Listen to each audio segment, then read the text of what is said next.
Today we have access to some of the most amazing products and services in the world.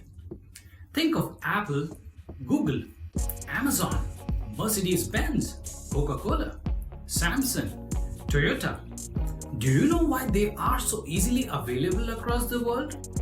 It's all because of globalization, and that's the topic of the day. Hi all, my name is Dheeraj Vaidya from WallStreetMojo.com, the most authentic place to learn finance and accounting. So without wasting much of your time, let's get started.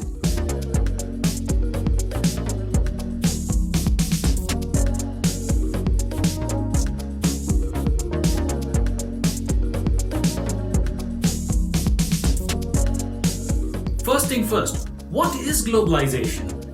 The expansion of business, trade, commerce of one country across other countries, and that results in the exchange of products, services and knowledge is called as globalization. Easy, right? Of course not.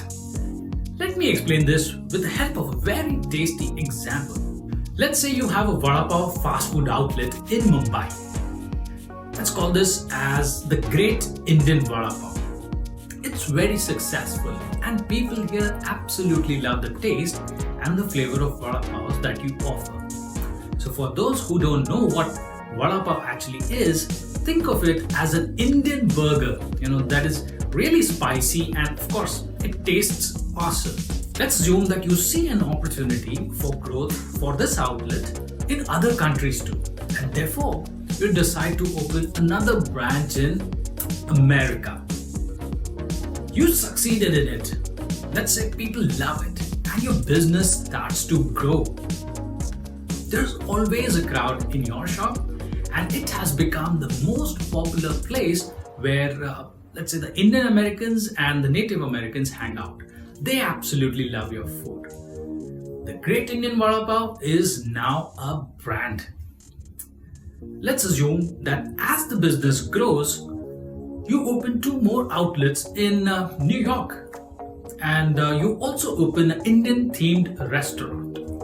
You also bring in authentic chefs from India to your American outlets, and you hire local people to work at your place.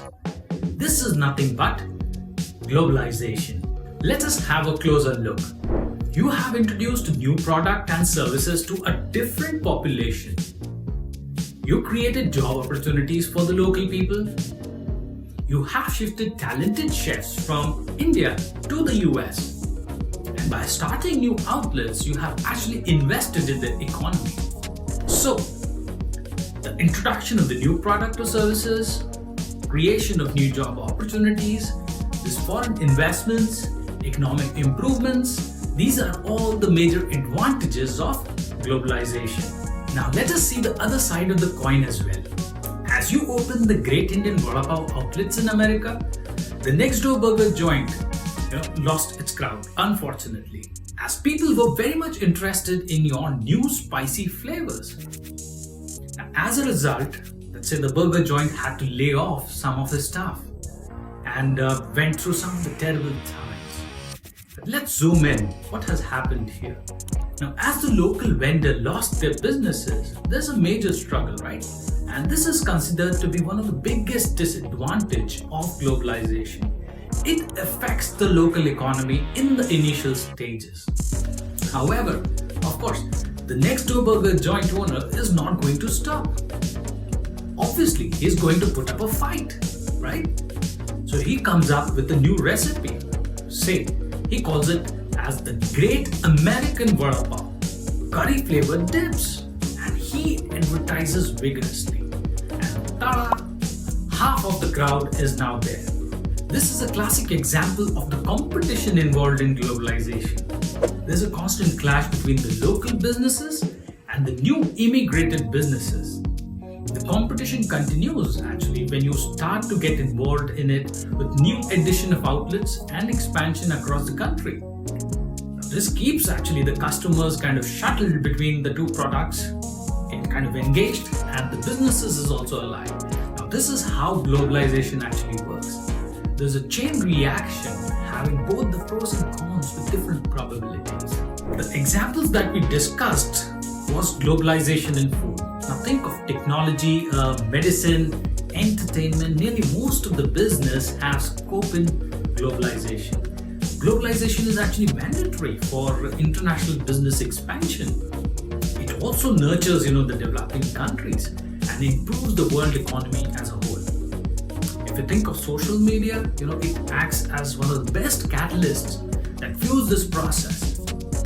In fact, if you think of globalization, it has a deep impact on the culture as well. Remember, India, we didn't celebrate New Year as much as the Western countries did, but now it's like an event. We celebrate it like anything. And in fact, most of the festivals from India, like Holi and Diwali, they're also celebrated across different countries, and that's also thanks to globalization. Even the movies show us the other side of the world in a bigger screen, and the Netflix, Amazon Prime, the world culture is just a click away. In a nutshell, globalization has benefits as well as drawbacks. It's like a double-edged sword, but if it handled with care, it will be a boon to humanity. I hope you found this video to be useful. Please do like and share. And if you have any feedback or want to suggest a topic for any future video, then you may do so by writing about it in the comments section. Also, we come up with very interesting videos on finance and accounting topics regularly.